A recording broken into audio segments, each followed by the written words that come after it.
For the next hour, grab your favorite libations, a joint, or whatever your fancy, and come along for the ride to join us on our journey to the center of entertainment while we share and discuss what is important in the world of music, literature, film, social events, and community.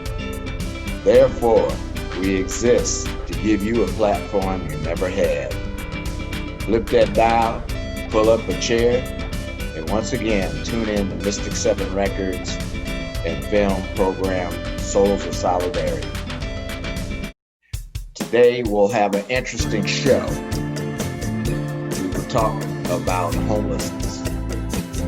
Homelessness in the United States as defined by the McKinney-Vento Homeless System Act, wherein people on fixed, regular, adequate nighttime residence, they lack those things. Homelessness in the United States, according to the U.S. Department of Housing, Urban Development Annual Homeless Assessment Report, as of 2017, there were around 554,000 homeless people in the United States on a given night, which is around 0.17% of the population. So 17 out of every 10,000 people in the United States were experiencing homelessness on a single night in January 2019. Now these 567,715 people represent a cross-section of America. They are associated with every region of the country, family status, gender category, and racial ethnic group. Homelessness actually emerged as a national issue in the 1870s. Early homeless people lived in emerging urban cities, and such as New York City, and on into the 20th century. The Great Depression of the 1930s caused a substantial rise in unemployment and related social issues, distress, and homelessness. In the 21st century, the financial crisis, then of the financial crisis of the late 2000s. And that resulted in economic stagnation. And a downturn has been a major driving factor and contributor to rising homelessness rates. So that brings me to our guest today. Our guest today spent years in and out of jail for marijuana convictions, living in and out of foster homes while battling homelessness around LA Skid Row. On LA Skid Row, he pulled himself up by his bootstraps and became an employable, tax-paying citizen. But continuing his fight for social justice, equities, and helping people in the homeless community, he has done a lot. He has brought his nonprofit organization, which he helps a lot of people and gets things done in the community. So in saying all this, this leads me to introduce our special guest, who has become a friend and a warrior in his community. So I'd like to introduce my main man, Lorenze Lanier. So Lorenze, floor is yours.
Okay. One of the questions I wanted to start out with, Lorenze, is why do you believe there are so many homeless people in America? We had a little technical difficulty there. So I'll start with that. And what I do know, within the US, the main cause of homelessness is lack of affordable housing. Besides that, other factors include mental illness, substance abuse, and low-paying jobs. Some minor causes include prison relief, unemployment, domestic violence, and poverty. And one of the things that Lorenze and I were talking about was the fact that they didn't include people who are homeless who have been employable for years, but because of layoffs and job changes and things, who have become unemployed, and they are some educated people who have experienced this. And they're not just, it's not just about mental illness and substance abuse. There's other factors that lead into homelessness. And then the other question I had asked was, why is Los Angeles such a hub for homeless people? Why not Arizona and Nevada, where the weather is warmer? And Lorenze had stated that, people don't want to be in that extreme heat and have to experience that hotness on a day-to-day basis. And so anyway, I'm going to let Lorenze explain some of the other things that are going on in his life. And, hope you enjoy the podcast. One situation, and that opened up the doors for a reunification. Okay. So you, okay, so how old were you when you first started your, the foster care? From my understanding, from what I read, I was 5, about to turn 5 years old.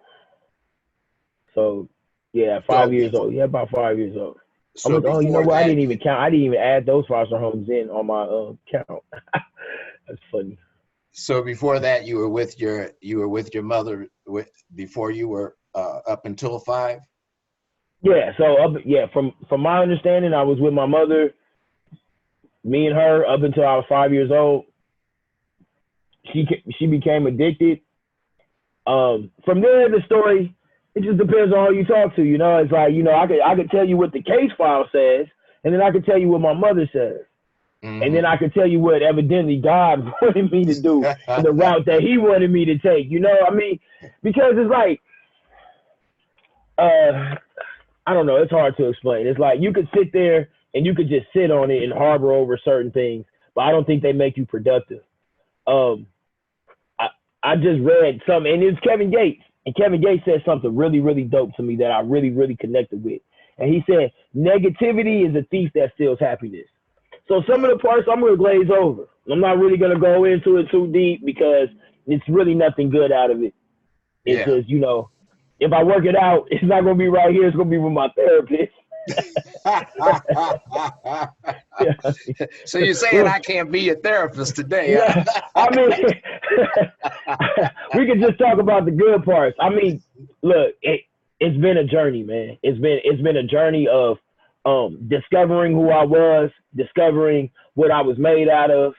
I've had times. I mean, I remember a time when I was with a family of friends. I was maybe 12, 13 years old, 13. I just got out of one foster home. When I got out of them, I just didn't feel the best about myself. So I had self-esteem problems. I think self-esteem problems led me to make some really bad choices because I didn't feel good about myself. Had nothing to do with anybody else. And yeah, don't get me wrong, I was a child. So, certain things are stripped away from you when you're young, you spend a lot of time trying to catch that back. And you don't even realize how it's affecting you and your decisions.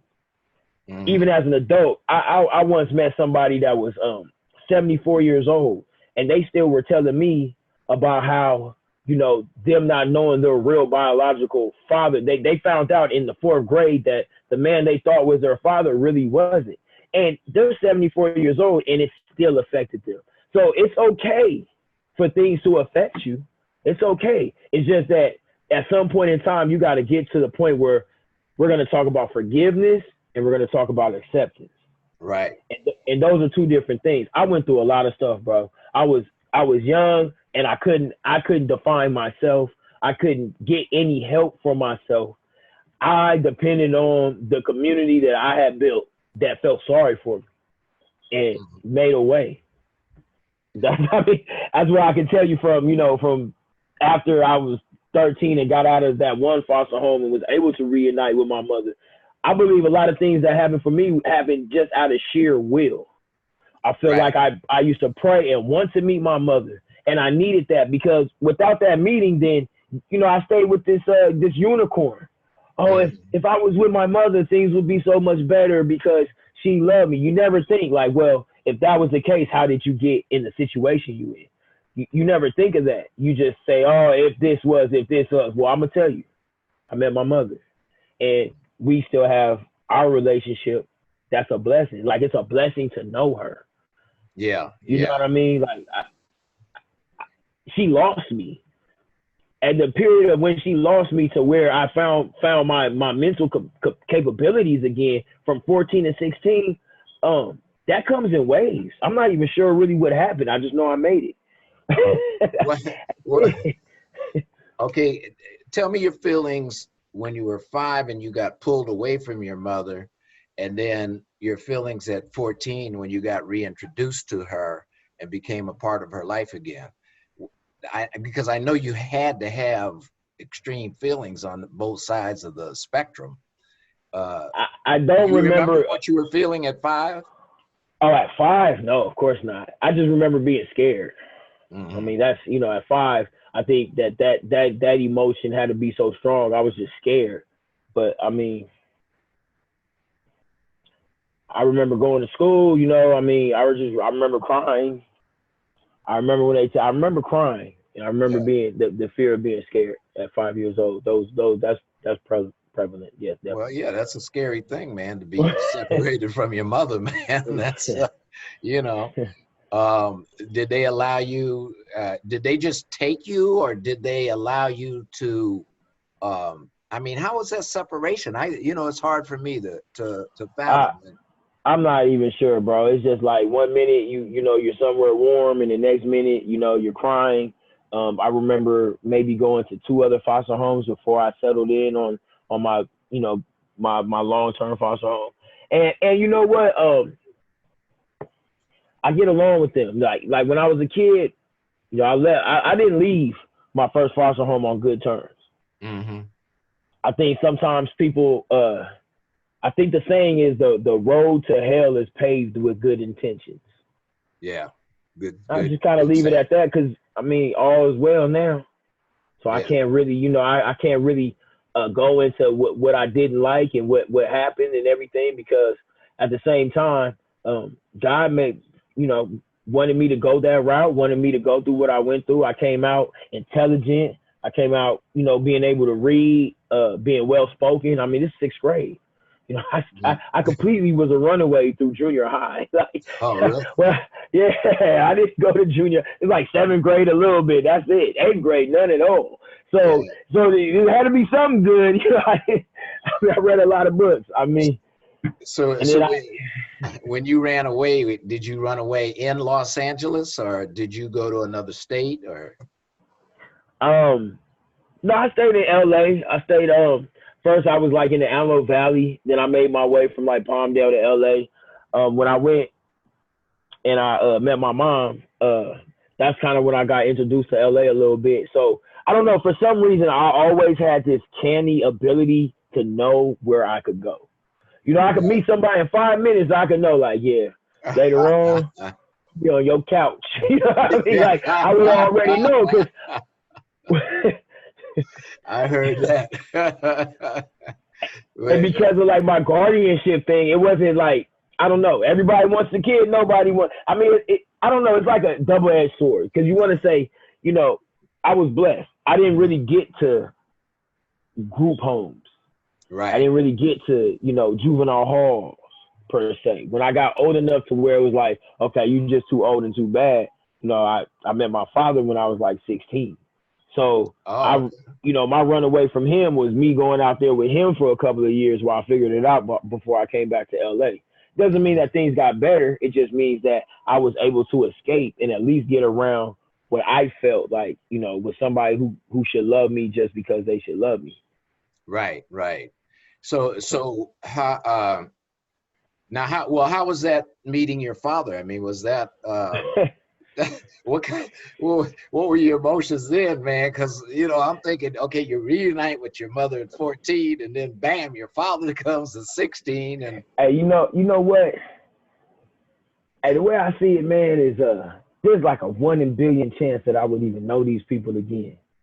I was like really foster kid, like I didn't know who they were, right, and the chances of me meeting my father was even so slim to none. It was like by chance of a chance of a chance. I don't even remember, man. I don't remember how I got my grandmother's phone number. I don't remember how. Like I remember calling her, and she was like, "Oh, by chance, I have your father's number." And and how everything lined up so perfectly for that moment. That's why I end up becoming more spiritual and more religious than others. It doesn't mean that I'm not human. Like I heard you in the beginning talking about a little joy. Like it doesn't mean that I'm not perfect. It just means that I have my own honest miracles for me right, that allow me to believe in a higher power, that allows me to guide me to be maybe to try to be a better person, to do better things, and to build a better character. exactly, And exactly. and, and I took everything that came with it as a lesson and learned, and really was like, I can't believe I'm meeting my father. I couldn't even believe it. I was ready to be a good student by that time. I had already been a runaway for 2 years. I was tired. I was tired. I can imagine. Now, how was your father when he met you, when he saw you? How did he respond? Oh, he was happy. He was Yeah, very happy. The only thing, and I will, and just in all honesty, just to be honest. So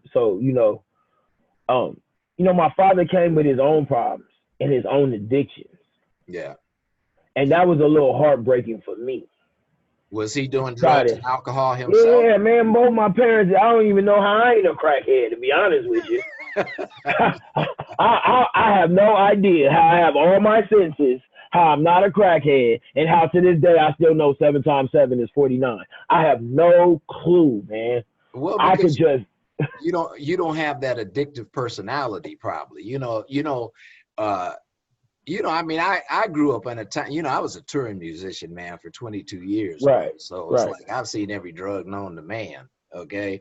And absolutely, the one thing I noticed that when I'd be on tour and stuff, and there'd be I mean, there'd be some of these rock stars I would tour with would bring their own drug dealer with them on tour, and the drug dealer got to sit in the front of the bus while the wives and the mistresses sat in the second bus. you know, and the one thing I noticed about all these people who got heavy in the drug, they had addictive personalities.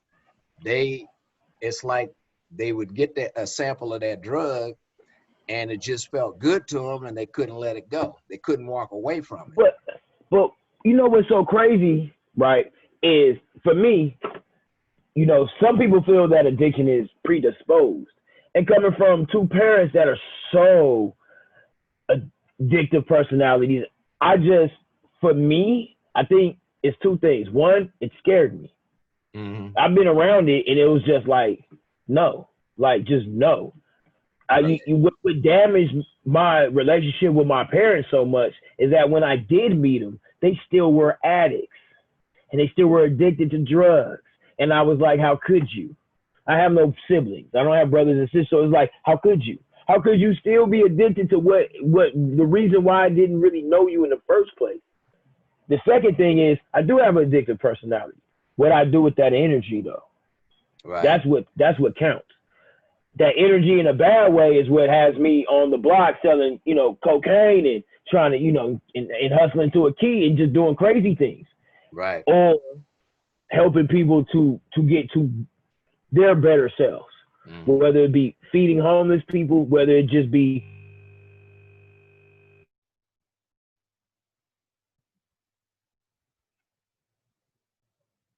Okay, we lost you here for a minute. With Hold an on. addictive personality. Yeah. Can you hear me now? Okay, now I got you back. I lost you there for a second. What's the last thing you remember? You were talking about addictive personalities. All right. So, like I said, a addictive personality, it doesn't always have to be, it just depends what you do with that energy. I'm not sure that I don't have that same addictive personality. I just think that when you take that energy and you put it into a positive light, it turns from addictive personality to drive, ambition, persistence, you know, those things that you need to be successful. Like, if you're trying to be successful, you almost have to be addictive about anything that you want to be great in. So that's very true, because that's what creates your focus. If you aren't enjoying or addicted to what you're doing, you don't focus to get it done. It just, right. you know. So I'm pretty sure, because you said you're a musician, right? Yeah. Well, I try to play. When I was younger, I tried to play the saxophone, the tenor sax, and I couldn't get into it, so I was never great, and it was heavy. So it's like, you know, forget this thing. I'd rather play the flute. It was light, you know what I mean, as a child, you know. So it's like, at some point, there was something else in your brain that kind of clicked over that was like, oh, I like this. What can I do to be great? How can I be a little bit better than what I've seen? So, you know, like I said, man, the glass is always half full when you talk to me. You know, and I understand that, because, you know, I went to college and got my degree in economics, and I knew deep in my head I did not want to be a banker. I didn't want to be a financial analyst. I've been playing music since I was 4 years old, and it's just something that was in me that I loved. And I said, okay, yeah, I got this degree, but I know I ain't gonna use it. You know? But you know, it was like the way they would like kind of programmed you, like, you're gonna get this degree, you can do whatever you want after you get this degree, huh? Yeah, well, and that's the way my parents were, because my mother was an educator. My father, right. he had a master's degree in MBA, right, and he was former military. So it's like, you know, they had this vision for me, you know, along with my brothers and sisters. But and I could actually tell you how I understand where you're coming from. My foster home that were my longer term, they were educators. My mother was a teacher. My mom was a teacher. My dad was a principal. So I understand. And that sixth grade up to sixth grade, it was strong, man. Yeah. And so, you know, they told me, look, whatever you can do in life, you do what you want, but just get your degree, and you can go. And if you want to be a janitor, you be a janitor. Now, my father wasn't so happy about me being a musician. My mother, she was okay with it, but that was like the deal. She was like, well, I just asked him to get a degree. Yeah, so that's a degree. If he want to play around with the instruments, hey, when he's done with that, he could be. A degree in economy. It don't tell him what you're gonna do. So, well, you know, it did help me count my numbers. I know the numbers, and I know how to count. No manager. I know the bottom line when I see those contracts. So it's like, absolutely, right. So it comes in handy, you know. And now I own my own business, so it comes in handy and stuff. But yeah, it's a trip how that is, though. But you know, but it's helped you in life, and it's helped you get you know, to where you're at, and pull yourself up above all of that. You know. No. You got to be proud about that. So. I think, you know what? Don't get me wrong. There are moments when I brush my teeth and I'm looking in the mirror and I'm starting my day off, and I say, boy, it feels good to be you, don't it? But that's just positive self-talk. I mean, everybody should have that talk with themselves in the morning. At the end of the day, it's hard to stop to even sometimes to be proud of yourself if you have your vision of where you want to go. Yeah. So it's like you hear it, and there's I'm proud of you from certain people that really be like, you know, you'll stop and you'll be like, you know, thank you. But in my mind, what I want to see and the minimum of the expectations I have for myself does not allow me to be that, you know, proud of myself. It allows me to, you know, stop and be like, okay, like, you know, you doing good, but it's like, are you where you really want to go? I have yet to say yes to that. So yeah, proud, a little bit proud. Okay, that's cool, but it's still a lot of work to be done. So we'll see. Yeah. Maybe when I'm 80, I'll start be like, I'm pretty proud, you know. But as of right now, it's like, wait a minute, hold on. If you think that's something, wait till the next thing that I got cooking, you know. Yeah. Well, you're counting your blessings, you know. Yeah. You've had blessings in life, and so you take those positive blessings and you thank yourself every day for those.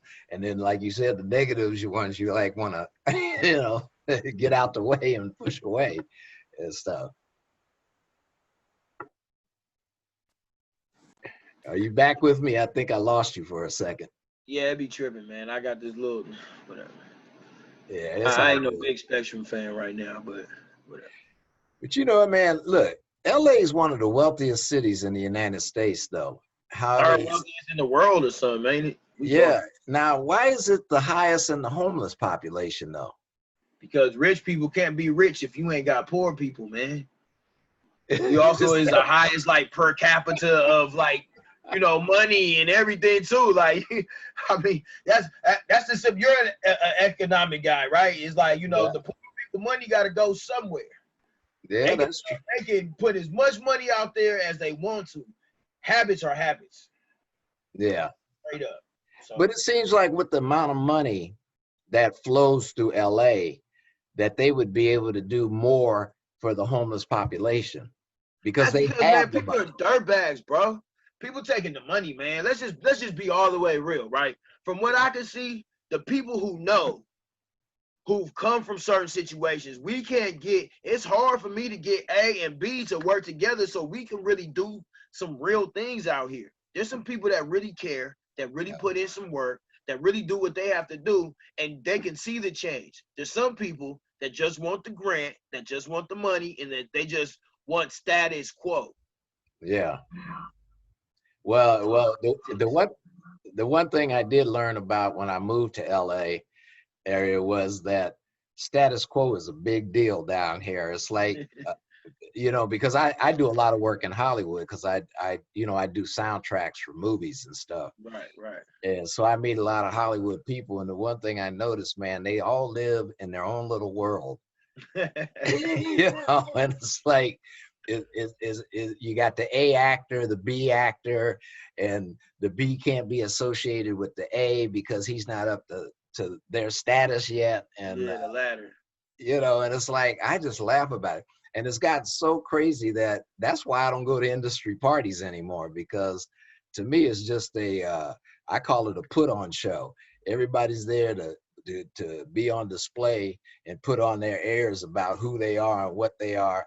And basically I'm at the point in my life I could care less. I could give a shit. You know, and comfortable in your own skin.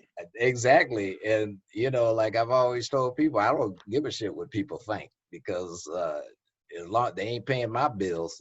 So, so you know, but yeah, but LA it's a funny town. I mean, I just I really had to get used to it because, like I said, when I came here, you know, the homeless population's big.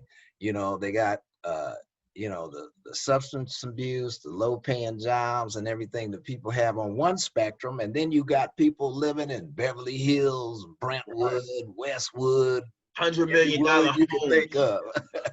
$100 million homes, like yeah, it's some real money out here. Like for real though, it's a lot of it's some money out here. So it's like. Now, were you part of that?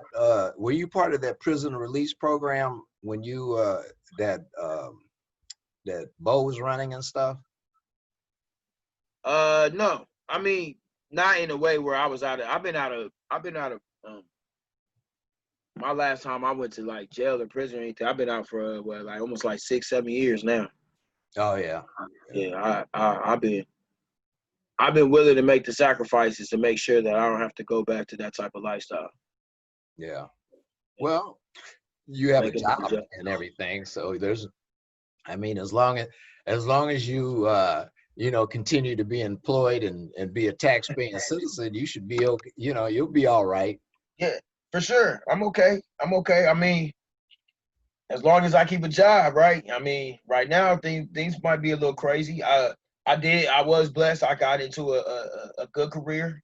I work for the union, local union 250. I fix air conditioners. So yeah. So it's now, hard work. how are you able to pull yourself, out of that whole homeless situation and get on your feet and do the things and do what you're doing now?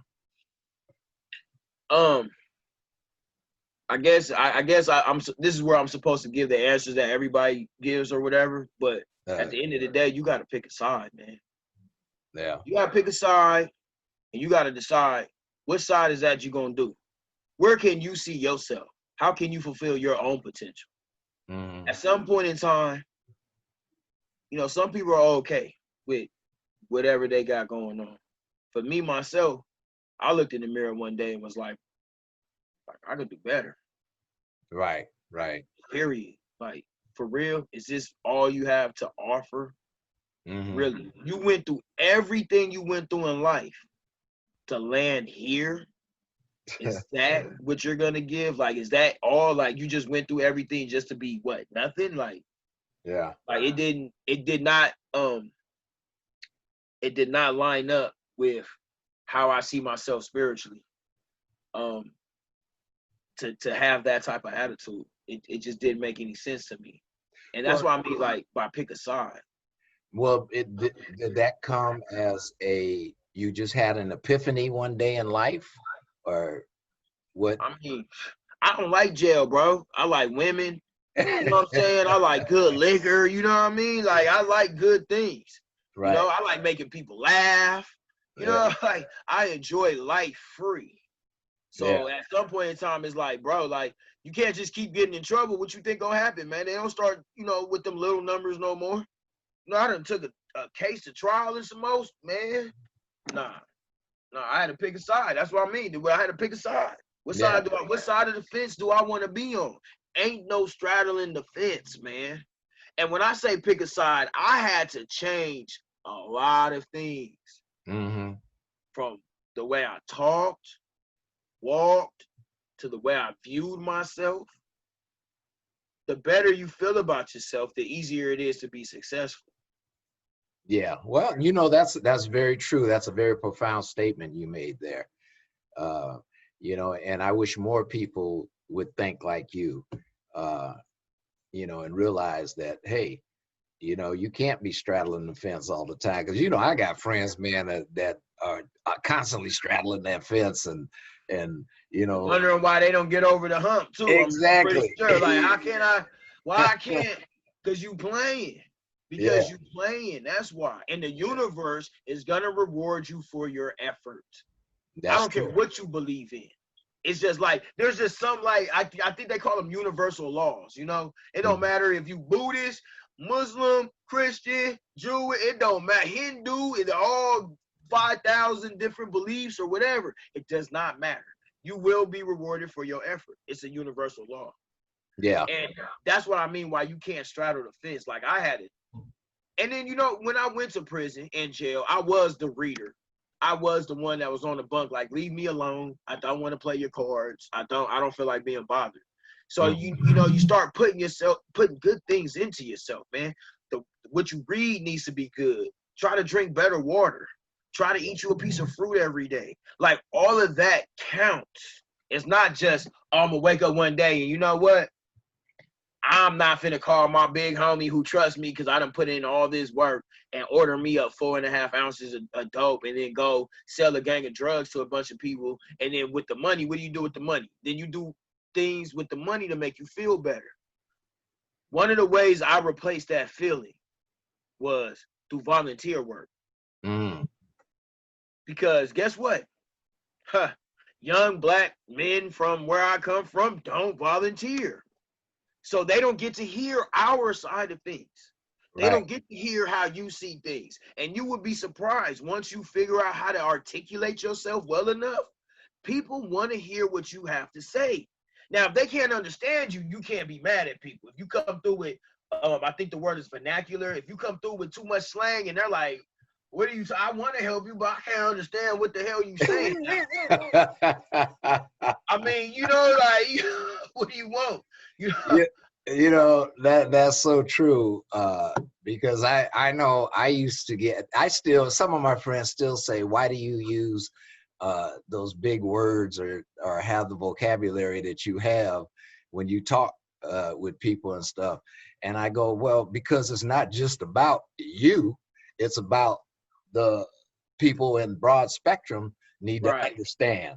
And so if I'm going to sit up and be ghetto all the time, then I'm going to only have a ghetto audience, you know. And I'm not here just to talk to a ghetto audience. I mean, you know, I just got through dealing with the Trump and the Biden people, man, during the election and stuff.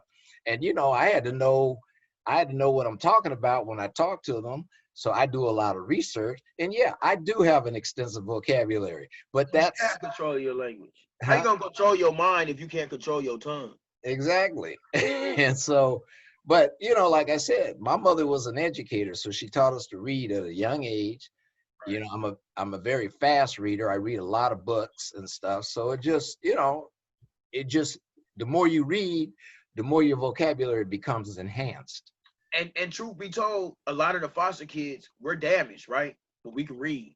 Right. We're damaged. We got other issues, but reading ain't one of them. A lot of times they forced us to go to school. Like there was no way around it. You know, they moved me around like, you know, like a prisoner of war sometimes. So, you know, you wake up one day, you don't know anybody, so you got to go to school or you won't know nothing. Yeah. You know, it's definitely that, to me, that's definitely part of what helped me out, was really wanting better for myself. And then I got tired of leaving the people that I love. Yeah. They depend on me, dog. Like, you know what I'm saying? Like, even if I was like the hustler or the dope dealer, I still have to support who I have to support. I still have employees, I have people that I partner with. Like, it's a lot that goes on. Mm-hmm. Selling weed, you know, it's a lot that goes on. So it's like, you take all of that, that wasn't easy. Don't get me wrong. Selling the dope was easy. I mean, it wasn't that complicated. I mean, I don't know why people be acting so like everything's so wow. Like, come on now. You get the best of what you can get for the lowest of what it costs. If it starts off high, you figure out how much amount do I get for my first price break. If you're selling t-shirts, it's the same thing. Exactly. No, what made it hard was the people, the treachery, the police. That's where your addictions come from. I gotta constantly drink a lot of Remy and a lot of weed to even kill myself. Then they put me in jail. You get, you know, a few minutes to clarify your mind. So it took a couple of starts and restarts. You know, I remember even when the first time I was in prison, I wouldn't even pray. I was like, for what? I'm finna go sell drugs. Why would I play with God like that? I'm not gonna play with God. I ain't gonna play with myself. By the time, you know, the end of my sentence came, it was like, you know, maybe I'll try something different. And I started working on getting out of that, but I still was straddling the fence. So I went back. So by the third time, it was like, what am I doing wrong? Like, why I can't shake it? Why every time I feel like I'm doing good, you know, something happens? Straddling the fence. Mm-hmm. I don't like people that say, well, and I get it, but to me, I don't like them split personality people. Oh, when I'm with the homies, then, you know, I'm like this, but then when I go to work and I gotta talk to the white man, then all of a sudden I got my client. You know, like, nah, you should be the same person. Just be you. Be you. Don't try to change. Don't try to dumb it down. If anything, smarten them up. Right. Dumb them down. You know what I mean? Like, bring it together. You know, they gonna love you more as long as you ain't too smart. And anybody who hates you for trying to bring them up or bring you to another level, even if it's with something as simple as speech, doesn't need to be around you anyway. That's true. A sigh and then go hard. That's how I did it. Just go hard, go bananas. I have an addictive personality. So I write a song one day, you know, I go, you know, downtown LA. You know, it's a whole nother story. All right, so well, I got a few minutes, right? So the story goes, you know, I was hustling. I was trying to get away from the police. So I went to this other area. I I planted a garden. Hey, what you doing down here? Look, man, we trying to water and feed ourselves some tomatoes. This is what I'm telling the police, right? I end up going to prison. I come out. I see, you know, I'm tripping one day. I'm like, man, let me see my garden. I go, ain't nothing but weeds. And I was happy. People was like, what is you happy for? Ain't nothing there. Well, before, wouldn't nothing grow. Now at least a weed will grow. I'm like, a weed, bro. Put me anywhere. I'm going to grow big and strong. You might hate me, but some of them weeds got flowers. Yeah, that's true. Yeah, every weed ain't ugly. They'll grow anywhere. I see a wall of graffiti. Somebody left their testimony on the wall. I take that. I write a rap song called Special, bro. Then my addictive personality kicks over, right? Well, what can I do with this song? I start volunteering. When I volunteer to get this song out, then I realize, hey, this is kind of fulfilling. I get a lot of, you know, I get some attention. Like, I'm used to being the man, you know, hey, hit the block, hey, baby, but, you know, all of that. So now I'm like, okay, I'm starting to feel this energy. And that kind of got me going. It's like, this positive energy ain't no bad. It ain't no bad thing. It's not a bad thing. I'm comfortable with myself now. I like this energy. Let me keep going towards this energy. That's and important. it ain't just me. Now, have you ever heard of this guy who was in San Quentin named Curtis Wall Street Carroll, I think his name. He went in. In Is there fact, a if reason you I'm ever, supposed to know his name? huh? Am I supposed to know this? Now I gotta write it down. Hold on. Well, he's got an interesting story, and he went into prison at the age of 17, and he couldn't read or write, and he couldn't. Yep, Wall Street Carroll. Yeah, you'll find him on YouTube. I see him. Yeah, so he went in at 17, and he couldn't read or write or anything, and so while he was in prison, he taught himself how to read and taught himself how to write and the whole thing. And the way he got his name Wall Street, because he saw this Wall Street Journal one time and asked this guy, what are all these stock things back here? He didn't know. And the guy told him that's where white people keep their money. And so he went and learned while he was in prison on how to trade stocks and everything. And he's still in prison, but I guess they're trying to get him out now. And I think he's worth almost $1 million because he took the money that they were giving him in jail, and he started saving it, and then he had his family open up an account for him, and so he started trading through that account. But if you get a chance, read his story. Definitely. I love stories like that. That's another thing too. I started reading other modern success stories. There's McCall, Make Me Want to Holler. You know, even some of that Sister Soldier stuff. Like, you know, when you really trying to reform and change yourself, you got to really get into just a lot of positivity. Sure. You know what I mean? Even if I'm telling you, that thing about the apple and the Fiji water and the organic apple, you know, like, start your day off like that. Like, you got to really, really fight. You got to fight. You got to be fighting yourself. You know how many times it was like, oh, man, I could get out there. Man, people still ask me for dope, man. Like, the temptation is always going to be there to do wrong, you know? Right. It's just like, are you going to see the strength in yourself, or are you going to see the weakness in yourself? And which one do you want to gravitate towards? Because everybody has to have a choice. That everybody's line doesn't have to be straight. Everybody's struggle's going to be different. And nobody should judge anybody else's pain, ever. Yeah, that's true. But at some point in time, though, you have to decide, do I want better for myself? Nobody else, just yourself. What is it? What's the best that you can do? Right. What do you want to do? And that's the question you have to ask yourself on a constant basis. What do you want to do? And what is your life about? Because what's that old saying? If you don't take care of self first, then how can you take care of or help other people if you can't even help yourself? Yeah. And another thing that I started doing, I ain't gonna lie. One of the things, and now I'm a little bit more advanced with it. But in the very beginning, I took a book of Post-it notes. And I just wrote a lot of positive affirmations. I just Googled positive affirmations and started writing it, sticking it. I'd make up my own. Like, you know, I have one on my phone. Right here on my phone. If you look at it, I actually have a positive. The one I wrote for myself. I didn't have for like 2 years. Oh yeah. You know what I'm saying? It's like, it starts off like, I believe in me. You know, like, I am successful. I think big. I am a magnet for prosperity. So I think that, like, if I was to give somebody a tool that really helped me, it was talking to myself in a positive manner through positive affirmations. It's just reminding myself of the things, you know, sometimes, I mean, hey, you know what? I like women. I'll be around women. Hey, you know, girl I love, that I say I love. What is it that you love about me? Oh, I think you're this or you're that. That's on the wall. Right. You know what I mean? It gotta be. That's how you feel. I might not see it, but it doesn't matter. It sound good. Boom, it's on the wall. I got posters everywhere saying fly stuff.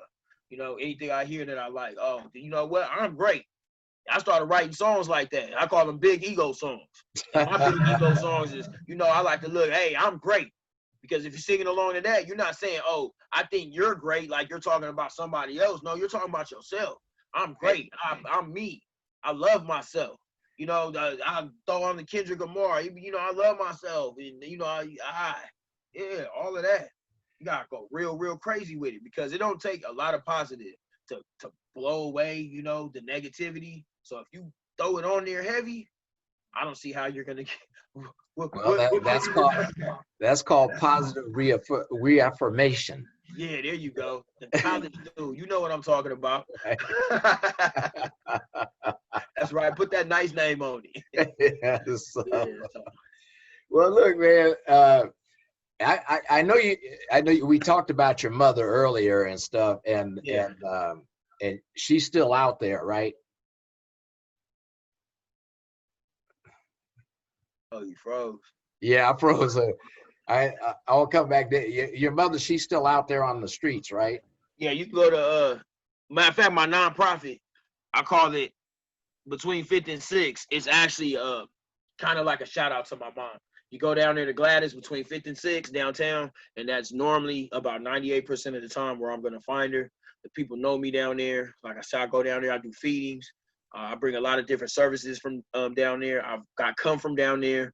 I even got cool little stories, like, you know, even on Thanksgiving, man, I had somebody that, you know, I literally sold drugs to. You know, all my life, all their life, and, you know, and they're doing good now. They're doing well, and you know what? They called me up, and they was like, man, thank you for never not believing in me. Here I am. You know what I mean? You know, I need every fiend, man. Every fiend is $1 to me, man. So, you know, to just take somebody and to have even been young, you know, and just to have that naturally and be able to say, you know what, man, you probably could do better than this, man. You know, even if it was for my own selfish reasons, like, man, I want to trust you all the way. You know, why don't you sober up so I can trust you with more drugs? Like, you know what I mean? And for them to take that, and 20 years later, it's still like, you know, no matter what your reasons were, as long as you left that good word, that positive thought, that's what I mean. Like, positivity comes in a lot of forms, man. You can smile at the right time, man, and that be the moment. So yeah. Well, that's good, man. Well, so I mean, I know you go down and see your mother and stuff. So do you think you'll ever be able to get her out of her situation? Or, man, you know, well, I've seen her sober before. So with that in mind, you know, I know one thing for sure. Every time she sees me, she tells me she wants to get sober. So maybe, you know, some point when she tells me that, you know, it clicks over in her head to that's what she wants to do. yeah. Dealing with my mother is what allows me to see homelessness and homeless people in such a unique situation. Right. Because, you know, at the end of the day, you know, she come home when she want to, like, take her shower and sleep and that type of stuff. So it's like, if she wanted to, you know, especially by now, at this point, I have definitely the connections and the services to get her together. I don't know if it's going to take it from me. I don't know if random people are going to drive by like, hey, we seen you on CNN. We want you to do better. I don't know what it takes. Because it's so much. It's like mental health in there. It's drug addiction. It's so much that has to be in play. It's like the only thing I can do is allow it to keep me with the empathy and the compassion that it takes to really be wanting to help people. Because that's kind of another way of kind of how it started is because, you know, you go down there and, you know, I might drop a bag of McDonald's off on my mom, and then you kind of see the people that are around her and they're still like have that hunger in their eyes, or they want some, or they ask you like, do you have more? So what came from, you know, let me look out for my mom to let me look out for my neighbors, and addictive personality. Let's do the whole block. Yeah. Let's do the whole area. Like, you come from here, you know how it feels. Like, you know, people come up to you and be like, oh my goodness, man, I'm proud of you. Now, those proud of you do affect you. I ain't gonna lie. But the people who really know you and really see how far you come, you know, be like, man, I can't believe this. Like, this really you, huh? Like, you know, or I knew you was different, even though you was doing, you know, messed up stuff. I knew it was probably something different about you. And then it's like, now you able to give back. And like I said, go from feeding my mom to let me feed her neighbors. Let me come through enough so her neighbors know that she's, you know, she's loved out here, you know. To, you know, let me do the block, or let me do these events with, you know, at the time before COVID, you know, I was putting together events for, you know, to bring services to hundreds of people, 300-400. You know, I was hitting the block and really talking to the people that I know, like, hey, you know what, this is what I want to do. This is when we're gonna do it. I need this opened up. You know what I mean? Like, I need you to make sure you're there so everybody knows what's up, so we can make sure we can get as many people as we can helped. And first, they have to trust you. You have to put in the work. You can't, you know. So I don't know, man. I just can't. Right now, I'm putting together something so I can get a laundromat and a shower mobile thing going for the homeless, so I can service people and help them start feeling clean. Maybe give some dignity back to people. Well, you know, that leads me to my last question I want to ask you is, you know, tell our viewers what you feel can be done to alleviate the homelessness situation and stuff. What can we do to alleviate those problems and help them out? Well, for me, I run a nonprofit, like I said, between 5th and 6.org. And we come through with a compassionate understanding. Boots on the ground, get out there and get to know people. You know, it's easy to just say, oh, we have a problem, but can you put a name to it? It's something about putting name to stuff that makes it real, that makes it in your face. So it's not just like a homeless problem. It's, you know, we have a lot of different programs, and so much is needed that anything you do, never think that the little bit you do is not enough. Whether it's donating $5 or saying, hey, you know what? I got a pack of socks. I know that you know who to give them to. Some people don't want to really go to Skid Row. I understand. They don't really want to go to Skid Row. That's where I come in at. What do you want done? You want to make sure it's done and it's done right? Then you come holler at me, because it's just so much. For me, it's giving dignity back to people. So that's where I come from, a compassionate understanding of food, clothing, and shelter. So, you know, I've been working with food banks. I've been, you know, giving out the food and putting that part together. I'm doing the mobile laundry truck and putting that together. One of the things I really want to emphasize on that is the small things of folding the clothes before we give it back to the people, talking to them and having understanding, and just giving a hope, because you're not going to be able to save everybody. Yeah, well, no, that's true. That's true. But if you save 1 out of every 5 or so, you know, that's good. 1 out of 20. One thing I know about life is 1 always brings 2. 2 brings 3. So it's like, you save 1, they save 1, they save 1. How do we make that cool? You know, how do we make helping people cool? I know we don't want to put people on camera when we feel like they're at their best, but can you at least put yourself on camera getting the stuff and saying, this is what I'm going to do? Can we put the feet of the people we're helping on there so we can make this cool? You know, we got every challenge in the world for all the stupidity that I'm tired of seeing. Can we have a, did you feed somebody this week challenge? Did we have a, did you say something kind to somebody challenge? That's how it is. It does not have to be a lot. That's why I say human kindness is the best, or one of the best charities that you could do. Whether it's helping me do my mission, or just helping that one person that you constantly see at McDonald's and just asking them one day, how did you get here? Is there anything that you need? What can I do to help? Because where I come from, especially in the hood, they always talk about karma like it's such a bad thing. well, what happens if we change that to karma being a good thing? How do we get the good karma going? How do we get the good energy going? I think the saying goes is like something about the fluttering of a butterfly is a tsunami halfway around the world. Well, let's get the butterfly wings going. Yeah. Because if you butterfly here, it'd be a big old storm over there. So let's start clapping, man. That's all I need. I need more doers and less talkers. You know, it don't take much. It could be your old clothes in your closet. It could be, you knowing somebody with some old clothes. Like, I know where they have to go. Everything doesn't always have to be with money. If money is the problem, then talent shouldn't be the issue. If you always make every issue in every situation about money, then you're missing the point. This is about compassion. No, that's true. It is about compassion. Yeah. I mean, heck, I drive all the way from Camarillo to South LA every Tuesday. Tell them how long that is, man. Some people don't know where Camarillo is. Yeah, it's a ways because it takes me over an hour or something to get there. But it costs me money to go there because I got to pay for my gas. I got to pay for everything. But, it's because I want to do it because it's in my heart to help people, and that's just the way I was raised, to always help. Tsunami that you start, don't blow me over. Yeah, so, but yeah, and that's why sometimes I get pissed when people tell me, oh, I don't have the time to come out there and everything. And I'm saying, okay, wait a minute. You live in LA. I come from Camarillo, and yet I still get there. Right. So, and you try to tell me you can't get there? That's why it drives me. When I say compassion is probably what's needed more than anything. Yeah. Stuff like that. That's going to be the main thing. That's going to be, to me, that's what's going to really make the real difference. Is going to be that, because in the end, that's what's going to start to build what's going to actually need it to be done. Right.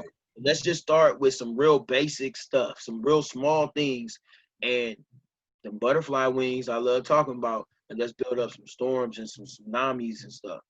Let's flap, small flap. That's all it takes. Well, brother, I am glad that I met you, and I'm glad I've been able to talk to you, because when I saw your story on CNN, I thought it was so compelling. And I said, I was telling Bo, I got to have him on my show. I said, because this is a brother who's been through it all. And he, the words he has to say, someone may look at the show and say, well, I can do that. I can, lift myself up. Yeah. And I look, and again, I look for those positive reinforcements, because that's what's important, especially amongst our people, especially amongst the African-American race. We need those positive people to help each other, pull each other up, and pay it forward and things like that. And so that's very important to me, So, but brother, I want to thank you for coming on the show and taking your time out, because I was really excited about having you come on this week, because I knew there was a lot and I wish we could talk for hours, man, but unfortunately my show's only an hour. So I definitely like talking to you, and the questions that you asked and everything were good. And I'm going to leave here with even bigger plans and bigger dreams. And, hopefully within the next year or two, I can give you an update and be like, hey, look, right then I was just, blowing smoke out my ass, but look now, like, right, yeah. Like, it's serious. We really out here achieving some things. So thank you. I appreciate you. Yeah, and I may want to bring you on later in the show to talk, in one of the later shows, to talk about cannabis and all that, because I know you're a big part of that and stuff. Social equity, cannabis, and social equities, and that's important to me. It's I mean, my show, I developed it, Souls of Solidarity, to bring people together, ideas together, and make people aware of the social equities and social issues that are going on in life. Because I started it as a music program because I'm in the music, but then I felt I didn't want to just limit it to music. I wanted to be able to talk about, social issues, literature, community, things like that, because those are important issues that people need to understand, you know.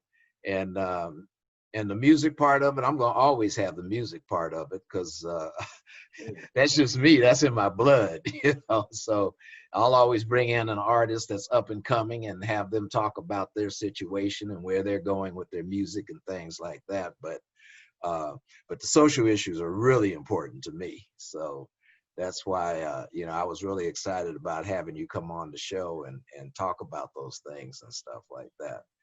And so, but look forward to me having you come on a later show again, because like I said, I want to talk about some other things and stuff. Absolutely, anytime. Don't worry about it. But I might be calling you up like, hey man, I got some announcements. Let's tell the people some of this other.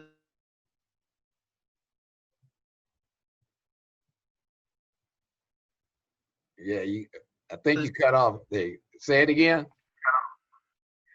I said, as long as everybody's working together and we constantly striving for the betterment of everybody else. Just remember, man, karma is good too.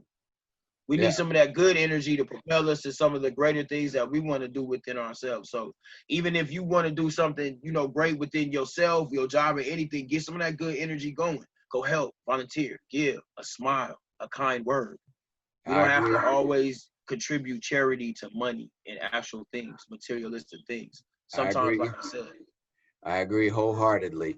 Okay, so before we go, give us your shirt again. The stand up and let people see it. Your organization. And Between56.org. Okay, is they can get hold of you that way too? Yep, the Facebook. I got Facebook. It's the Gmail, the Instagram, and the website. Though the website's the best way. Then you get all the information. It's always a work in progress, but definitely next year we'll be at least posting updates, more of how close we are to some of our more immediate goals, people that we want to service, the different services we want to try to give out there for people to get better. Expungements, all of that. Like it's a lot. Whatever it is, normally I have one or two people I can call or direct a person to. Well, brother, you know you got me as in your corner. You got me as your friend. If you need to push something, let me know. I'll always back you. You know, I'll get it out there. I mean, our show gets out to over 4 million people. So I didn't. You know what? I didn't even know that, man. I just know you asked and I liked you, man. I didn't. No, yeah, it gets out to a lot of people, so it's all good.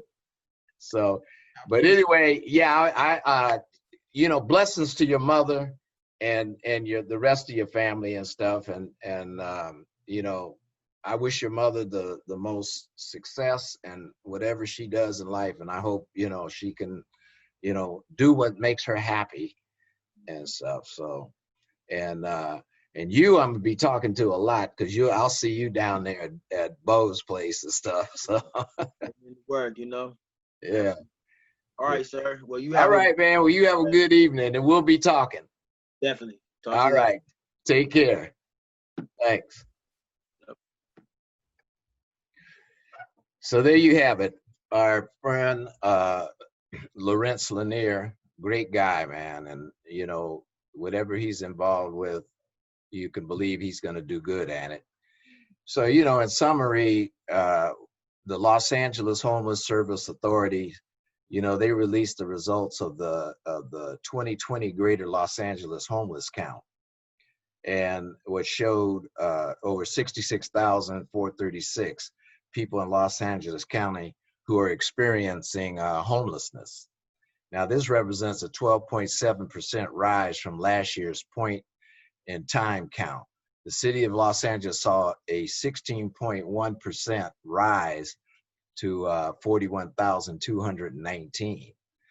The report captures a picture of homelessness in Los Angeles County as it was in January 2020, the time of this year's homeless count, and before the impact of the COVID-19 pandemic could be felt, measured, or responded to through efforts such as the Project Room Key that they have, rent freezes, and eviction moratoriums.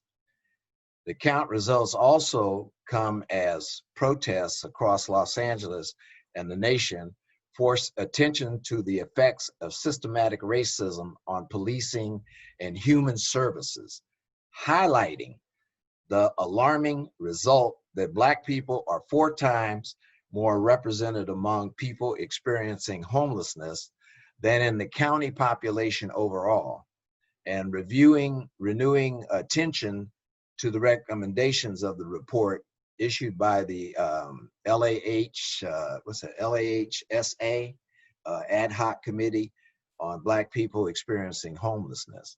So, you know, as viewers, if there's anything you can do to help and stuff, you know, there's a lot of programs, a lot of food banks and stuff you can get involved with, and you know, let's solve this homeless problem. Let's reduce it, and you know, and move on in a systematic way. So there you have it. Once again, I want to thank you all for joining the show and listening in. So if you have a thought about it and you'd like to, you know, share your thoughts or questions, you can get hold of our guest, Lorenze, and you can also you can reach us at Twitter, Mystic 7 Records at Twitter, or follow us on Instagram, Mystic 7 Records at Instagram. You can follow me, RaDante Keys, at Instagram. And additionally, you can go to our website, www.mystic7records.com.